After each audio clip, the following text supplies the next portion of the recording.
Bonjour à tous. Aujourd'hui, je vous explique ce que sont les molécules, comment écrire et déchiffrer leurs formules et comment les modéliser.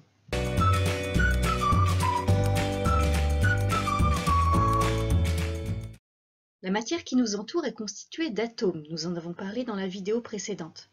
En fait, ces atomes sont bien souvent regroupés pour former ce qu'on appelle des molécules, qui sont des assemblages d'au moins deux atomes. Voyons ensemble les règles qui nous permettront de déterminer la composition de n'importe quelle molécule. D'abord, petit rappel. Chaque atome est représenté par une lettre majuscule, éventuellement suivie d'une minuscule. Certains sont à connaître, comme l'hydrogène, le carbone, l'azote, l'oxygène, le soufre et le chlore. Ces atomes sont modélisés par des boules de couleurs différentes. Alors attention, cela ne veut pas dire que les atomes sont colorés dans la réalité, c'est juste une convention. Pour les éléments moins courants, vous pouvez retrouver leur symbole dans le tableau périodique des éléments. Une molécule est désignée par sa formule chimique, qui indique sa composition, c'est-à-dire quels atomes sont présents et combien d'atomes de chaque type. Le modèle moléculaire, lui, permet de représenter cette molécule dans l'espace en indiquant les liaisons, un petit peu comme une maquette. Exemple de molécules. Tout d'abord, ce qu'on respire. Ce n'est pas de l'oxygène comme on l'entend souvent, mais du dioxygène, qui est une molécule composée, comme son nom l'indique, de deux atomes d'oxygène.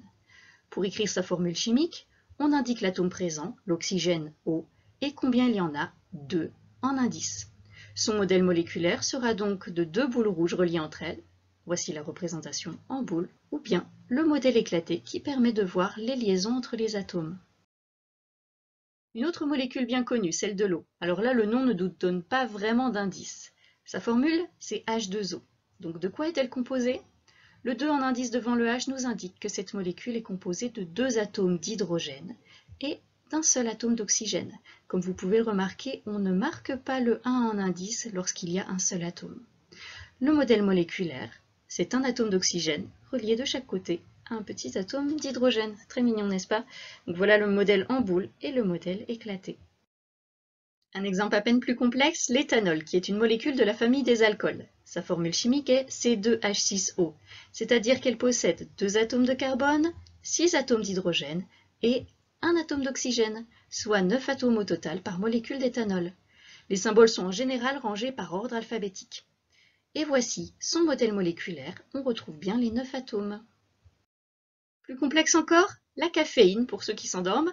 Donc la formule chimique, c'est C8H10O2N4, c'est-à-dire qu'elle possède 8 atomes de carbone, 10 atomes d'hydrogène, 2 atomes d'oxygène et 4 atomes d'azote en bleu sur le modèle, soit 24 atomes au total. D'accord? Vous avez bien compris le principe?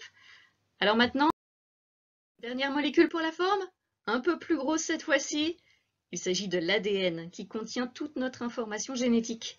C'est une macromolécule, une chaîne tellement longue qu'on peut même extraire des brins d'ADN et les voir à l'œil nu. Donc dites-moi en commentaire si vous avez déjà fait ça en cours d'SVT.